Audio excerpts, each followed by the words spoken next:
আদি কি করতেছ? ভাই নেপাল আসার পর থেকে বাসার মানে হোটেল থেকে বের হইলে একবারও খাই মজা পাই নাই। মানে ভাত নিরামিষ নিরামিষ কি কি বিক্রি করে ভাই একটু খাই মজা পাই না। দেন এই কারণে হচ্ছে রামেন খাচ্ছি। এখানে আসি শর্টকাটলি রামেন খাওয়া ছাড়া কোনো উপায় নেই। আমার ঝাল অনেক পছন্দ করি, তো আমার জন্য এটা খুবই নর্মাল।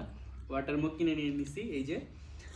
তো ওয়াটার মগ, দেন রামেনের জন্য বক্স, ওয়ান টাইম চামচ, ওয়ান টাইম বাটি, একদম সবকিছু নিয়ে নিয়েছি। আজকে আবার বাজার করছি সব। Bachelor life. হ্যাঁ, সব বলা যায় ব্যাচেলার লাইফ। আমরা হচ্ছে ফ্রেন্ডরা মিলে হচ্ছে রামেন, রাতে হচ্ছে রামেন খাচ্ছি, দুপুরে হচ্ছে নিরামিষ। নিরামিষ মানে ওই ভাত পাতা লতা যা পাই তাই খাচ্ছি কোনো রকম জীবন বাঁচানোর জন্য। বাট অনেস্টলি বলতে গেলে নেপাল অনেক সুন্দর। আচ্ছা, এখন কি কি রেডি করছো? হ্যাঁ, এখন কি কি রেডি করছো খাওয়ার আইটেম?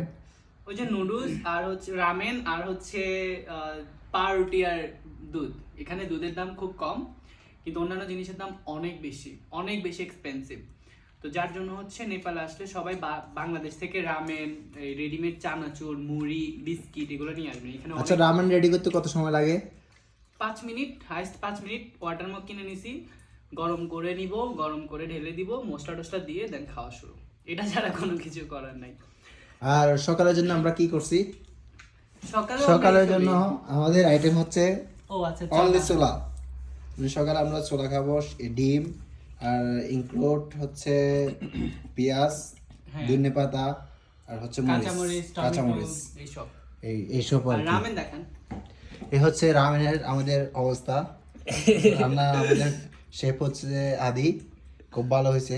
আমরা তিনটা, আর একটা হচ্ছে এখানে, আর একটা আমি খেয়ে ফেলছি। ওকে, আল্লাহ হাফেজ। দেন নেক্সট দেখা হবে অন্য কোনো ব্লগে। টাটা।